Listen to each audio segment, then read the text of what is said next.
What's going on YouTube? I'm Nick the Tutor, and today we're going to be talking about reading comprehension tips and tricks. I have an amazing video for you. We're going to start off with some tricks for the reading of the passages. Then we're going to move into tricks for the actual questions.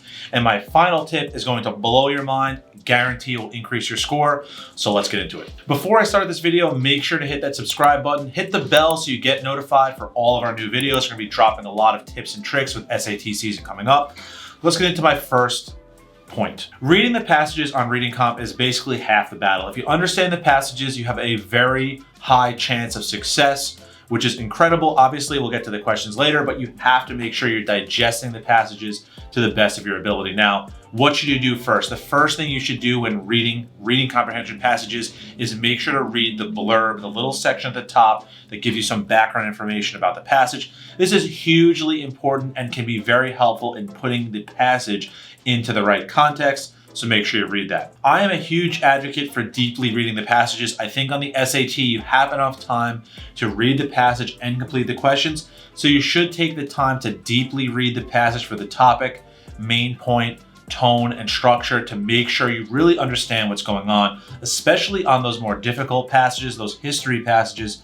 Typically passage number 4, you want to make sure to read and digest the passage fully so you have a great chance of answering the questions correctly. Another really important thing you want to do, tip number 2, is you want to distinguish the different passage types. Now you have a prose fiction passage first, then you're going to have some factual passages, then you have that history passage typically 4th, and you also have mixed in somewhere a dual passage where you have to read 2 separate passages and answer questions. You want to make sure that you're developing a different strategy for each type of passage.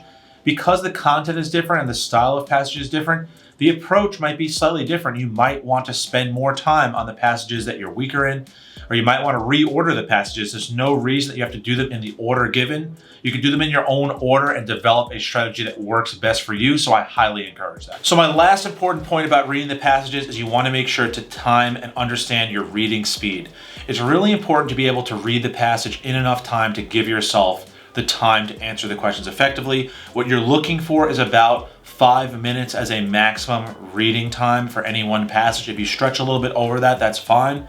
But you do want to keep the reading portion to about 5 minutes, because then you'll have about 8 minutes to answer the questions for each passage, because you have 13 minutes per passage. This is all information that you need to know. So definitely rewind, watch it again, write it down. Make sure to get that done. All right, now let's move into the questions. So what are my main tips for the questions? Number 1 is you have to make sure to do the line reference questions first. If they give you a question about a specific line, say a vocabulary question, you can knock those out. Use that opportunity to learn more about the passage. Reread the piece of the passage that the line reference question is referencing and digest that and make sure that you answer that correctly. Those are typically the easier questions, so a lot of students have a lot of success doing those first. My second huge tip is to make sure to rely on the evidence lines for the evidence-based questions. As you may have noticed, there are some evidence-based questions. They ask you a question, say, what is the main point?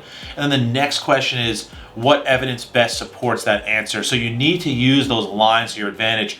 The tip is make sure you go back and read a few lines before, a few lines after each line reference. So many students make the mistake of trying to answer these questions without going back, and it's very detrimental to your score. You have to go back and reread stuff, redigest, understand, and digest the passage. Make sure that you're able to do that. Important tip. Question tip number 3, you want to make sure when doing those vocabulary questions that you try to put the sentence into the context of the passage as a whole. So how does this sentence and this word fit within this entire paragraph and this entire passage? It's a words in context question. It's not simply a vocabulary definition question, but how does this fit within a larger idea for the passage, the paragraph, or the sentence? So what you need to do is you need to read the underlined portion and try to think of your own concept for the sentence. What is this sentence trying to say?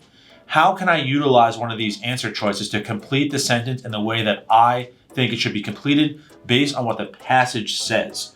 So you have to utilize the context, not just rely on the definition. I think the mistake students make on that kind of question is they merely rely on their definitional knowledge like a dictionary, and they don't think about the passage and how the word fits within the passage. You need to do that not only on vocab questions, but on all questions. Make sure the answer that you're putting down as the correct answer fits within the context of the passage as a whole. And I know you've been waiting for my final point that's gonna blow your mind, and there's this really crazy attribute of SAT reading that you're not going to believe. But basically, if you look at an SAT reading test, the questions basically go in chronological order. The questions at the beginning of the passage are usually about the beginning, and the questions at the end of the question set are usually about the end of the passage. If you follow through the line references, and I encourage you to do this on an SAT, follow the line references down from the beginning of a passage to the end, and you realize that most times they actually go in numerical order, whereas the first line references might be lines 1 through 7, the last line references might be lines 87 to 92. This can help you so much because when you're looking for an answer to a question, you merely have to look between the other line references for the questions before and the questions after. This is an incredibly powerful tip that you can utilize to score better on the reading comprehension section of SAT right now. If you like this type of content, make sure to hit that subscribe button. Comment down below what tips do you want to know about, what section do you want me to cover next. I'll see you guys in the next one. Peace.